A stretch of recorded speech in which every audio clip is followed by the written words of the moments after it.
This segment today is brought to you by Orange Minute Maid.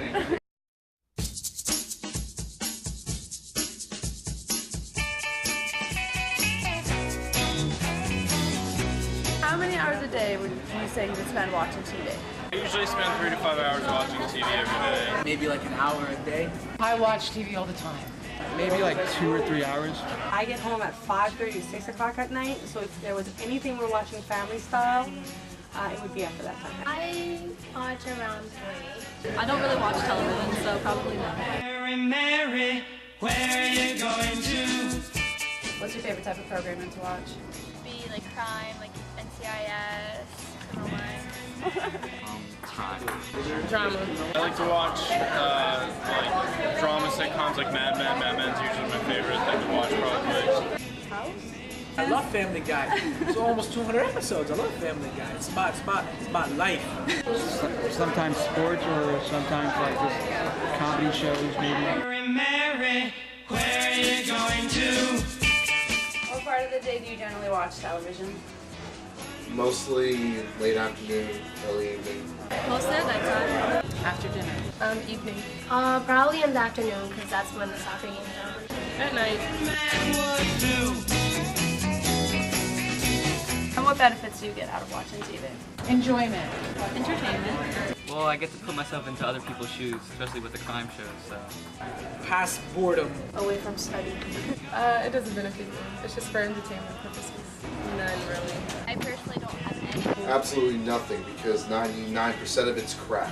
Walk beside you, but until then, Mary.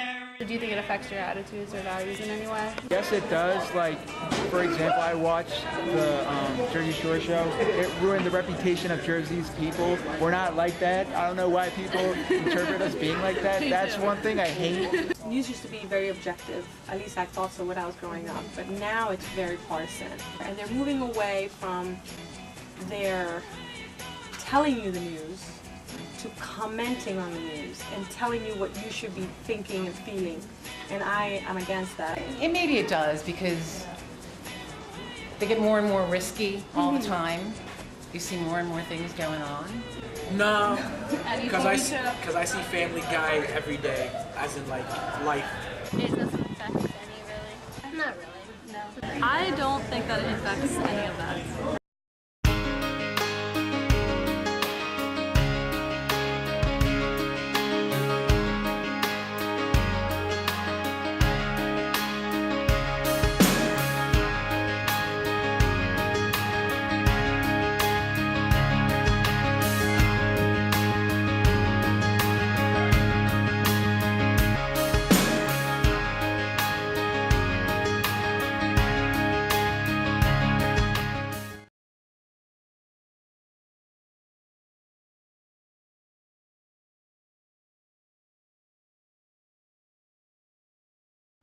Hello guys, I am here with an exclusive interview with Denise Nakano from WCAU NBC 10 in Philadelphia. How are you, Denise, today? I'm good, Carlos. How are you doing? I'm doing fantastic. Nice to see you. Nice to see you too.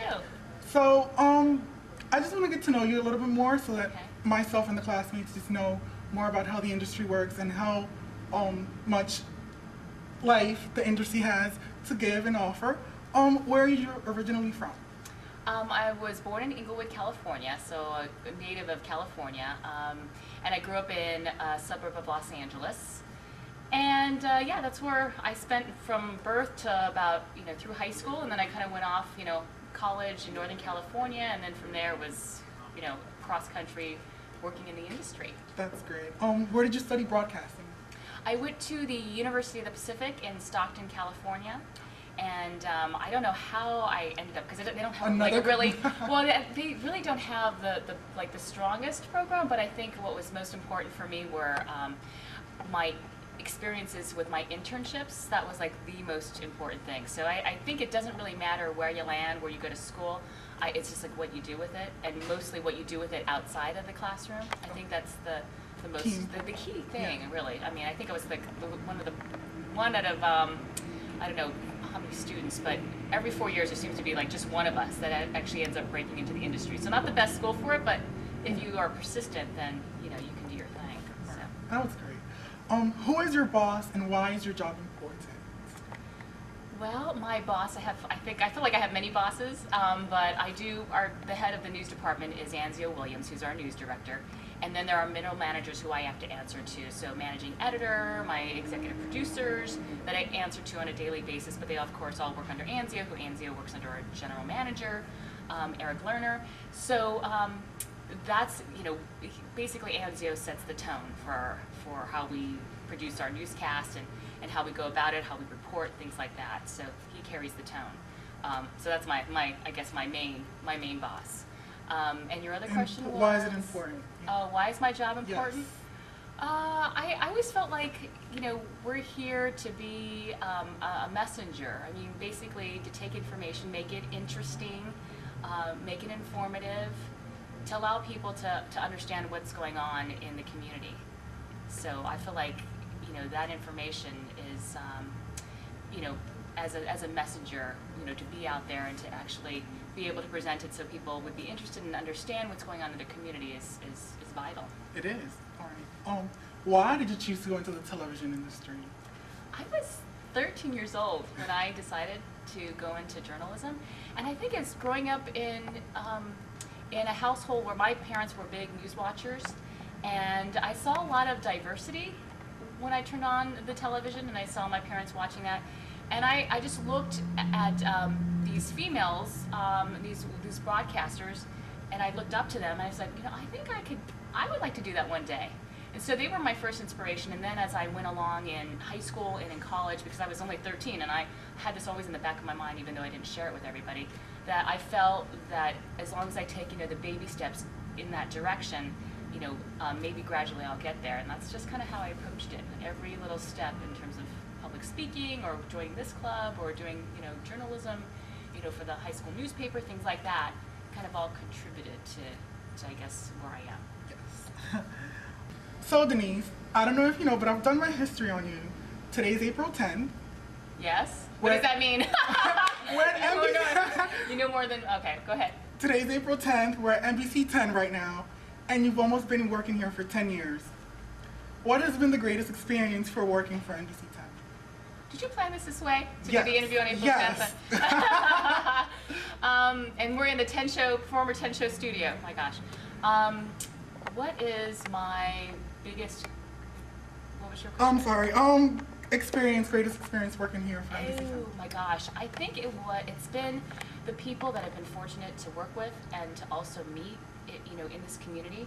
I think that one of my most memorable moments, and I wouldn't have been able to do it if I wasn't here in this town at the station, was when I did a cold case story, and it was from, I guess, 30 years back, and it involved a young teenager whose body was found in a bag in a river, and for 3 decades, no one ever knew what happened to her. In fact, a lot of her relatives had already, passed, and we did a story, and it brought in a lead, and they were able to close the case. And you feel like sometimes you do stories, and you're like, oh my gosh, What's going to happen? Yeah, what's going to happen with this? Am I doing anything to help? Because I think that's your initial thing. You want to be a messenger. You also want to be able to feel like you are doing something that is helpful in a lot of ways. And I felt like with that story, I was really able to do something very meaningful, and I'll just never forget that. So, but I wouldn't have been able to do it if I wasn't here, at that time. So That's great. Do you feel that the television industry is more important than any other industry in the mass media? I wouldn't say that, because I would just think that would be a little egocentric if I were to believe that we were like the center of the media universe. I think that we add something that radio and newspaper cannot, and even online. I mean, we're involved a lot with online communication too, just because that's the direction where people are getting their information. But I think what we offer as television journalists is the ability to tell stories with, pictures, with words, to be live on the scene, things that, just as in being, I guess a newspaper writer, you necessarily, you couldn't do. So I don't think we're like the best thing. I think we are, but we are very important. I think we're very, we're important to the way, people receive their information and they look to us. That's great. What is so special about the television industry? I think it is just a way of being able to connect to people. I mean, nothing can give you more satisfaction when you're out, doing a story. I mean, I could be here on the weekends and anchoring, but nothing for me gives me a thrill than to be out on a story and to be able to meet people who know me from, what they've seen, and for me to be able to meet them or to actually be able to, to connect to the community and also be able to be there when, people have questions or I'm accessible. So I feel like that as a medium, television medium, I think more so than paper, radio, things like that, people can be able to connect with us and our message and our reporting. That's great. So Denise, if you had any special powers for a day and you can change one thing about the television industry, what would it be and why? I had some special power. I think that I would maybe give ourselves more time to tell our story. I know recently it's been that we've had to kind of tell our stories in a minute 30, and it would be, and there was once a day where you would go longer, but now everything's so quick, but that's how people want their information in a lot of ways. But I think to have these real special reports that are longer format, I think I would go Zoom, or I basically had to change the way people would receive their information, because we changed to how people want their information, and everyone's so so eager to get it like here now right away. They want to move on to the next thing. They want to know what's going on. So we're changing with the times, but I slow it down. Well, with some things, with some stories. Yeah. What media sources do you consume on a regular basis, and do any of these sources affect your life in any way? Let's see. I think recently I've been, because the station wants us to get more involved, like on Twitter, Facebook. I mean, I've always been on Facebook, but Twitter's more of a new thing in the past, like 8 months or so, where I've really kind of been more on it. I mean, we've communicated. We did. Just yesterday when you said you were excited to come here, and yeah. Don't be nervous. I won't bite you. Yeah, I think, the first thing I do is I kind of go online and I look at what's online in terms of what the papers are reporting, what our own websites, then I go on, Facebook and Twitter, and I check that. Now, I know that sometimes I have to kind of watch myself, because you can easily just get consumed and constantly be checking every source before you get into work. So I feel like I've all day spent, looking at and seeing if there's a new story that popped up or something's going on. There's breaking news here and here. That can be a little overwhelming if you don't check yourself. And as somebody who's really eager about what's going on through the day, or trying to get a person who wants to have that information, it can be overwhelming. So I guess that can be a little consuming. So since we're in a television studio, how many hours a day do you spend watching television? Well, lately, because I'm also a mother of a couple of young Two boys, yes. That sometimes in the house it's like Scooby-Doo and some other cartoons that are on, and I can't watch what I necessarily want to watch because they're awake and it's a little bit too old for them. But I do regularly, when I get a chance, I switch around. I want to see what the competition is doing. So not only do I want, I have my stuff like on demand, so I watch our stuff later sometimes, but then I kind of click on who's reporting what, who's on that story, what are they reporting, do they have more than we do, things like that. I mean, it's easy to just kind of click around, and that's my viewing habit. But in terms of things for fun, I do have gotten a little bit more into, because we're doing some home renovation still, and like a personal side note is more HGTV, things like that, than just something a little bit more relaxing to get my mind off things. So. Do you consume media through another medium, as like iPad? Oh yeah, that's all I have a BlackBerry from work, and I have an iPad, And I'm actually use my iPad probably more so than my laptop now, and my BlackBerry, and I go to it for everything, pretty much. I mean, it's kind of become important. Now I'm very antiquated when it comes to my my phone. I mean, I have a BlackBerry, but I also have a flip phone still. So do I. Oh, good, I'm not alone. Yep, right here. So okay, well, it's I don't know. People laugh at me, and but I do have I do have my other things. Oh. That's a tough one. So Denise, do you feel that television should be deregulated?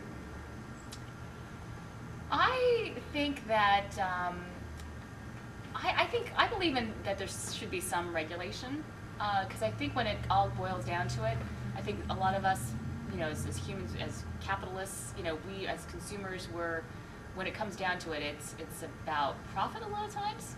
So if you're driven by profit constantly, then some other things lose out. So I think, I don't know, I think that I can understand why proponents are for deregulation. I just think that there needs to be something there, because to keep things in check. If it can't all be about money or the bottom line or profit, because that really kind of then drives the way we end up covering things. Yes. Yeah. And finally, Denise, thank you so much.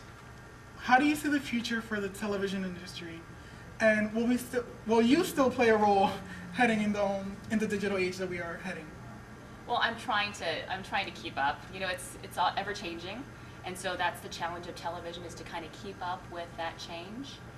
I think the challenge for television is to stay relevant. I see a lot of my colleagues in the newspaper industry having a difficult time. A lot of newspapers folding because everyone's getting their content for free online, and it's hard for newspapers to save money and have that circulation. So we've been impacted as well, but we just kind of have to change with things and reach viewers in a different way, in that multimedia way. So I think we're changing. I'm prepared to change with it. I mean, the whole thing about this industry, when I first started, and I don't want to sound like I'm really, really old, but I was shooting myself in my first job with 3/4 inch gear. I was a shooter, I was a reporter. I had a 50-pound audio deck that had a thick cable that would connect to the camera, and I carried my tripod around, and it was massive. I mean, it's like a dinosaur now.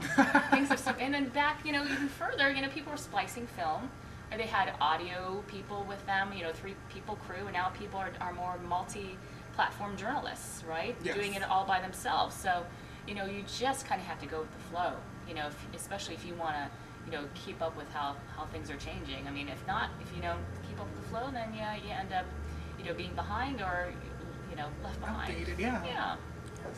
So. That's great. Well, thank you so much, Denise, for having me. And I'm so excited to be with you right now. And I learned so much today. Thank you so much. Good. Well, stay in touch, okay? Thank I want to you. see how you progress in your career. I will. Thank you. Yeah. Thanks for coming out. You're welcome. Okay. Bye, guys. Thank you for watching.